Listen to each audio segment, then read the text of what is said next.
There's no real safe space in the economy right now as silver, gold, copper experience large amounts of volatility in the short term. And in today's video, I'm going to give you the latest updates because we do have some breaking updates to do with the Iran-US conflict.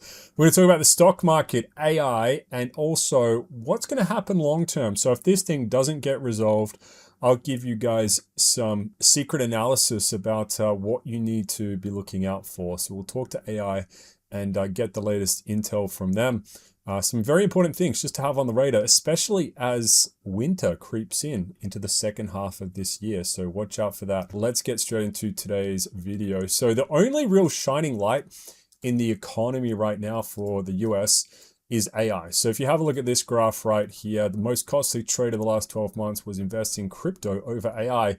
Will that change? So just recently, you guys know the AI market has went to the moon. Some stocks such as Micron, Intel, AMD have absolutely went up. And at the same time, unfortunately, crypto has really struggled during this same period. And you can actually see right here from the Kobayashi letter, MicroStrategy is now facing its biggest unrealized loss in history at $10.8 billion. In other words, after 6 years of buying Bitcoin, the company is now down 17% on its position. By comparison, the S&P 500 is up 116% over the same time frame. Since MicroStrategy sold 32 Bitcoin at $77,000 per coin, their positions has lost 11.8 billion in value.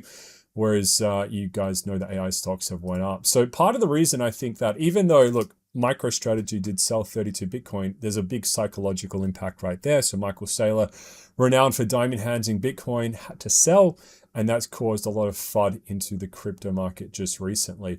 Now, if we take a look at the gold, silver, and copper market, look, there has been more volatility, and this is all directly tied into this Iran conflict, which unfortunately, it's like the never-ending story. Nothing is really progressing. Everything's a stalemate. The only thing that's really progressing is, Lebanese territory is getting taken over at the moment. That's the thing that is progressing. US and Iran effectively in a bit of a stalemate currently. And you can see right here, the silver market is not liking that. So $72 currently. But you have to also remember, when we talk about silver, when we talk about gold, when we talk about copper, you do need to consider these as a long-term horizon. So yes, we're checking out the prices. Yes, they're going to be down. Yes, it's not always a great feeling when the prices are going down, but you have to also think long-term. So $72, and this is off, silver previously running up to $89. And I think the silver lining, no pun intended, is that once this thing does resolve, and we'll talk about these factors that are going to become very critical if it doesn't get resolved. So I think there's a lot of pressure coming onto Trump to get this resolved. This thing, it's got a lot of energy behind it. So there's a lot of energy behind silver. There's a lot of energy behind gold. We've seen it run up really, really strongly. So just remember, with both gold, silver, this thing was running hard before this Iran conflict really took the wind out of the sails. So have a look right here. This thing was absolutely soaring. Gold was soaring. Silver was soaring. And just remember, as soon as it flips, right? So as soon as the Iran conflict, we do get like a good resolution out of that, something gives, this is where I think there's a lot of power behind these metals, right? There's going to be a lot of power, especially copper. Even though copper, it hasn't experienced the same level of suppression. Remember, this is going to be, my thesis anyway for copper is this is the essential resource of the future, effectively. So whichever country wants to build as many robots as possible and AI as possible, they're going to need a lot of copper. So that's why I think, even though copper is sitting nearly at an all-time high, it's still a very, very fundamentally exciting metal and commodity to have on the radar currently. Now, into some of the big news that is happening. So yes, we do know the stock market has been going up, but guess what else has been going up? Inflation is going up, right? US inflation is going up. European inflation is going up. And it's the perfect storm at the moment. So you're having a cut of resources coming out of the Persian Gulf, a cut of energy. At the same time, food's going to get more expensive. Manufacturing is going to get more expensive. So this is the ultimate crunch coming in for your average person out there. So if you're your average 9-to-5 worker, and especially if you aren't an asset owner, as in you don't own stocks or you don't own metals or something like that, you're going to be in a world of pain because salaries are not going up, with inflation. Everyone knows that. It's an absolute truth out there. And at the same time, we have a very, very hot and contested Middle East. We did see some politics come out from the US, trying to stop limit Trump powers with the Iranian conflict right here. Look, I think with Trump, I think this thing is no closer to getting resolved. But I do think as time goes on, there's going to be so much more pressure kind of coming in for a resolution. I think that's going to come in the form of economic pressure, because I don't think these things can just keep rolling on for as long as they will until, maybe the wheels fall off the train carriage kind of thing. So we're going to keep our eyes peeled on that. And we'll talk about that later in the video. And the one thing they're going to have to do as well is they're going to have to demine the Strait of Hormuz eventually. So once this whole thing is over, a bunch of ships are going to have to come in here, and we'll talk about that later, and actually demine it to get it back to normal. And again, we're just staring down the barrel of, unfortunately, some pretty dire economic headwinds that are heading our way.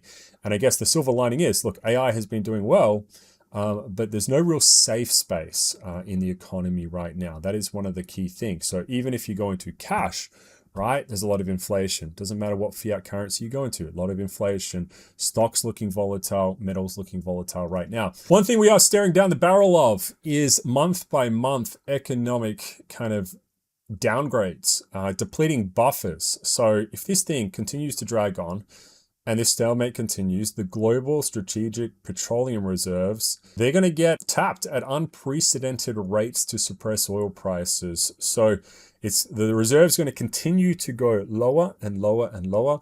And also we have this issue with helium as well. So remember, helium is needed for semiconductor production in Taiwan and South Korea. So that's one thing we need to know about. And also at the same time, there's going to be urea and ammonia becoming more and more unavailable. And then what we really need to factor into the moment. So today is June. There's a 5th of June today. It is Friday. So happy Friday to everyone out there. And now we're heading into the winter energy crisis and industrial contraction at the end of the year. So remember, end of the year, the Northern Hemisphere is going to head into winter, right? So Europe is facing a profound energy crisis. They've got European heavy industry, steel, chemicals, glass, facing surcharges. And it's just going to get worse and worse and worse. And then we're also going to get the real big issues. And look, this AI boom couldn't happen at a worse time, because you're going to get stagflation as well. So there's going to be food insecurity and stagflation peak. So unemployment is going to rise. And that's what's happening with AI. So AI, I see at the moment, the way I see AI is I see it as a massive cost-cutting service or tool companies can deploy to effectively eliminate human labor. So what that means is the stock owner is going to benefit from this. So what I mean by that is like Amazon or Intel or AMD or whoever it is who owns these AI technologies, right? Or inputs into the AI technologies. And the people who are going to lose, it's going to be the white collar workers. And eventually it might even be the blue collar workers as robots come in. So at the moment, we're seeing a software AI revolution, and the software is all intangible. So that means anything that is connected digitally, AI might potentially be able to do it. I would love AI to go through these videos and edit it. But at the moment, AI doesn't even have that technology yet. But that's one thing AI will be able to do in the future. So a lot of software, white collar workers, lawyers, accountants, all that stuff, AI is going to eat into that. And we're going to have stagflation. And also the real bad thing is going to be food insecurity as well. So if this doesn't get sorted out, you could see really high food prices, potentially food shortages, and then you're looking at structural shift and demand destruction. So again, if this goes on for too long, and this is why I think even though we're talking about through some pretty doomish scenarios, there should be a lot of pressure on Trump to basically come to the table for some type of proper deal right here. So we're going to see how this all plays out. I think if Trump doesn't get something sorted out here, obviously it's going to be very bad for everyone. I don't think anyone's really going to be a massive winner out of this. And it's just something we have to have on the radar. But I have to say as well, remember, during these rough times where, the economy is looking pretty rough and metals are looking pretty rough, right? And you have to think long term. What do people need in the future? What are they actually going to buy?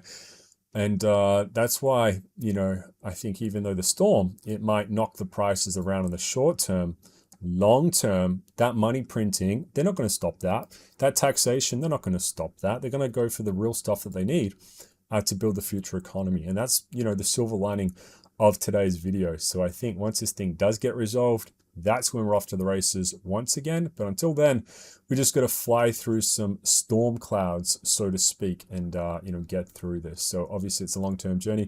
If you guys want the next update, make sure to subscribe to the channel. I appreciate you watching this, and I'll see you in the next one.